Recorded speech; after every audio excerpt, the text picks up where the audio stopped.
right, Key, were you ready to come in? Yes. You can have a seat right there. Thank you. All right, so before we get started, I'm just going to go over my informed consent with you. Okay. And I have a copy here for you. All right. All right, so I'm Dr. Jones. Welcome. Just wanted to give you like a brief overview of what it's like to be working with me, which is the informed consent and some things that I need to go over. So your signature at the bottom, which is on the back, when we're finished, just basically states that you read the document. I went over the document with you and you understood what you read. Okay? Okay. All right, so in our sessions, we'll be working together. As a counselor, I'm here to help you towards a solution that will be beneficial to you and help you work towards your most optimal mental health. It is my goal to assist you the best that I can, but understand that counseling only works if you work with me. All right? Also, it's important to know that counseling has an end. As we work together towards your solutions and goals, we will also be preparing for the end of our time together. I would be so sad. Confidentiality is next.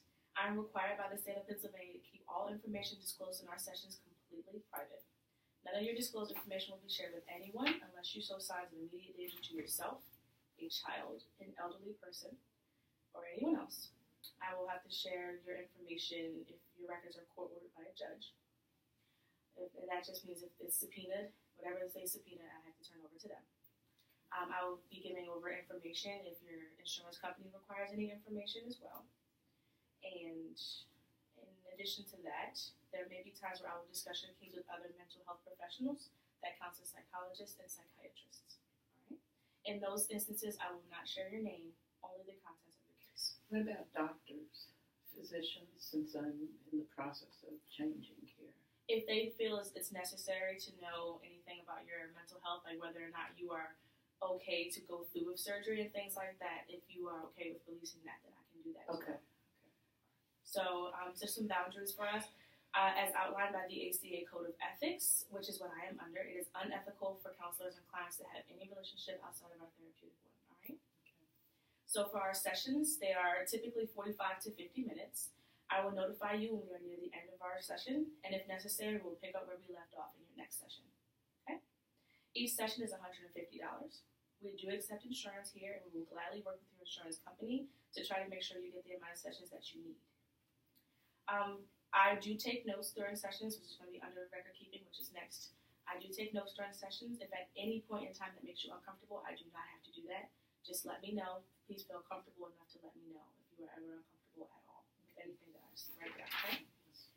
Only I have access to these records, unless of course it is subpoenaed like we discussed. I keep them in a locked file cabinet in a separate office from here. Okay? Mm-hmm. For emergencies, I do have a call service. If you flip it over to the back, which you already have. You'll see that my call service number is on there. You can call that number at any time. However, I do ask if it is a true emergency, you do call the police first. Please call 911, and they will be able to assist you immediately, as I will only check this voicemail from this call service every 2 to 3 hours, between the hours of 9 and 5 when I am not in my office. Okay? Okay.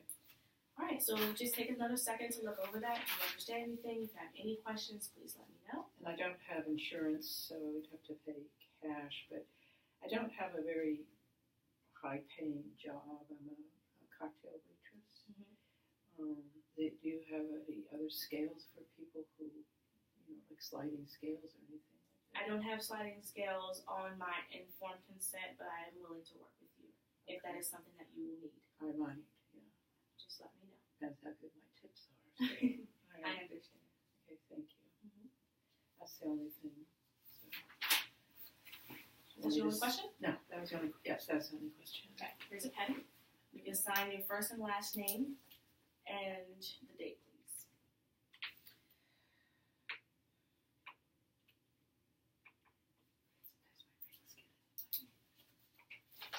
Thank you. Mm-hmm. Thank you. All right, so I was looking over your intake form, and I see that you have contemplated suicide in the past. Have you contemplated suicide recently? No. No, it was when I was about 7 or 8, I guess, the first time when I really didn't feel like I was who I was. And then when I was a teenager again, because I felt that I was a woman or a girl, but I had a boy's body, a man's body, so I was pretty pretty scary, and I did think about killing myself, but I haven't since I've been in the process of going through the transition to have a sex change operation in the future. I also saw on your intake form that you occasionally do cocaine.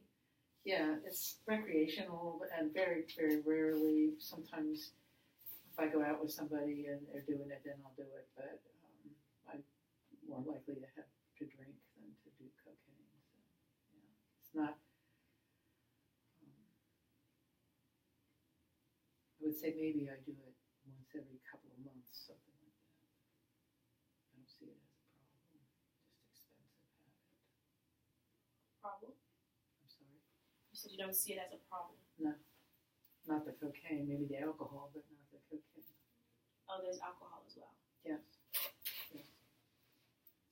And you do alcohol, you drink alcohol more often than you use cocaine. Yeah, I probably drink. I drink every day, and then I work as a cocktail waitress. And when I'm there after work, I go out after hours and drink parties and things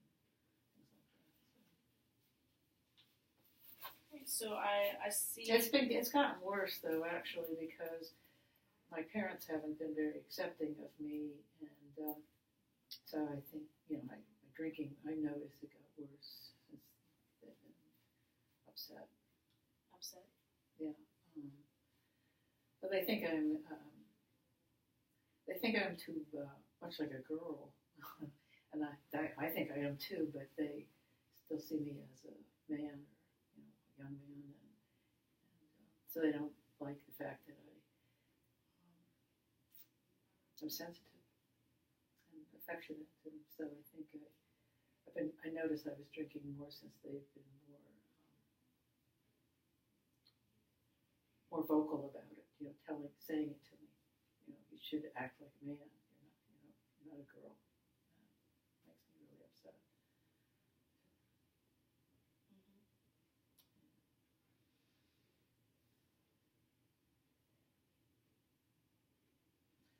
So I'm not sure how to handle them. What to do. Mostly what I've done is just try to avoid them as much as I can. I live by myself. I'd like to eventually go back to school, but I get too upset now to even think about that as a possibility right now. Too upset to go back to school? Yeah, there's just so many things in my mind, and then I've been drinking a lot, and I feel bad about my parents, and I don't really have their support, and I don't have any support at all. That's partly why I'm here, to just talk to somebody about what I'm going through, and to get some help, I guess. So if I go home with my parents and I dress like a woman, I have a shit fit. But it's like, who do I think I am? And I tell them I think I'm a woman. So, I can understand that they would see it as extreme in their eyes, but I always felt like this. I played with dolls. I played with girls. I wasn't interested in doing boy stuff when I was a kid, So it just hurts me so much to not feel loved.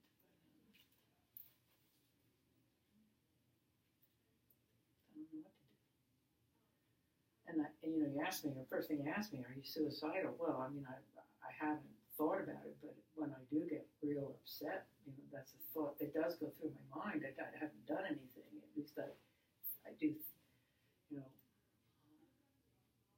feel sometimes so frustrated I don't know what to do.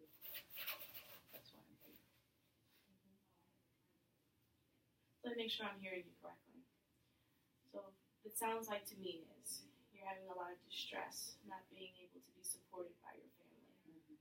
You're going through a transition, mm-hmm. and it makes you uncomfortable with the fact that your family doesn't accept you. And so So in your times of need, you turn to alcohol instead, and you're fearful about going back to school. Yeah, that's the stuff, huh?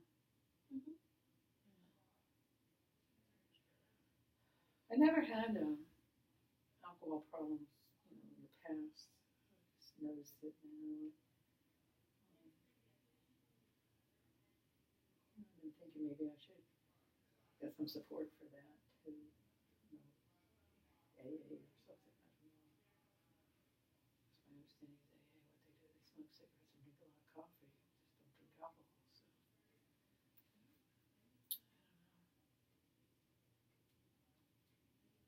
But you're right. Yeah, those are the things. That's my list. I wish I wasn't so sensitive, but that's who I am. I could just go on with my life and not care about what other people think. And it's been tough, It's been tough.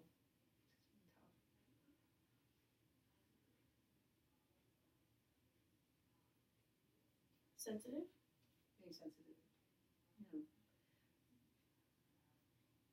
Did you ever see the show called Transparent? I'm not familiar. It's about this older man who had a family and he was transgendered and then sort of cross-dressing and things like that. And you saw the things that he went through.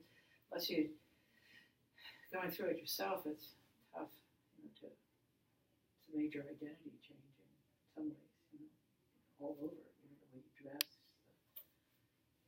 And that people don't, they freak out. He was not a very attractive woman, but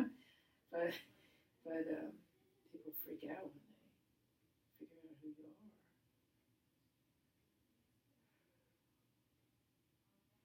who you are.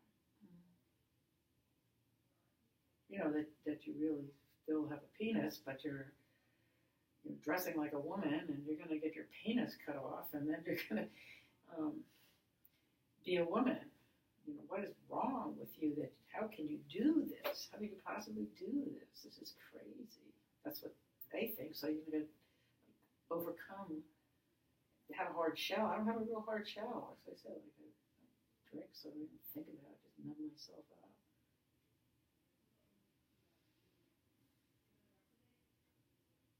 What do you think I should do?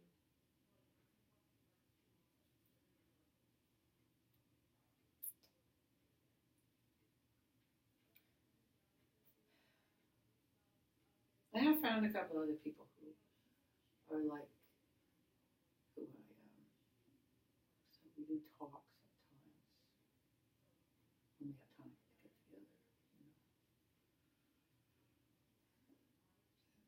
Sort of like a little group therapy, I guess. Three of us. Most people could hardly imagine it. Most men would grab their crotches if they thought about having their penis chopped off. It'd be pretty wild. So, I just want to do this and come out on the other side and be okay. Feel somewhat supported and be who I am. We are winding down to the end of our session.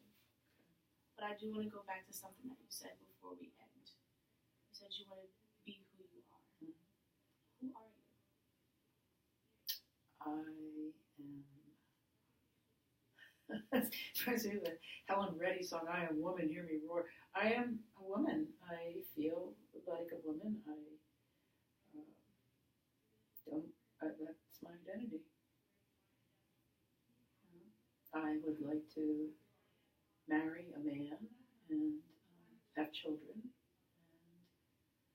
And I can't, but I would adopt children, but have children and enjoy my life.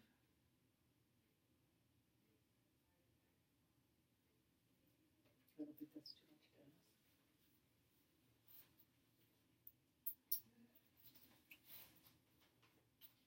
Well, we have reached pretty good limit to our time now.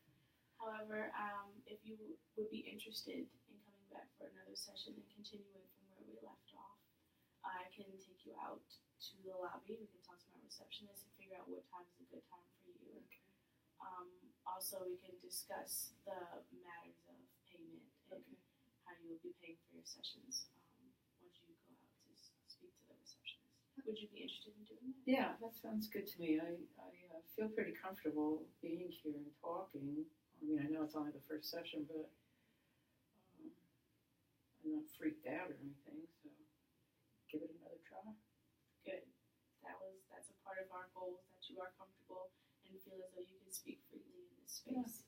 Yeah. Thank you. Thank you for coming in.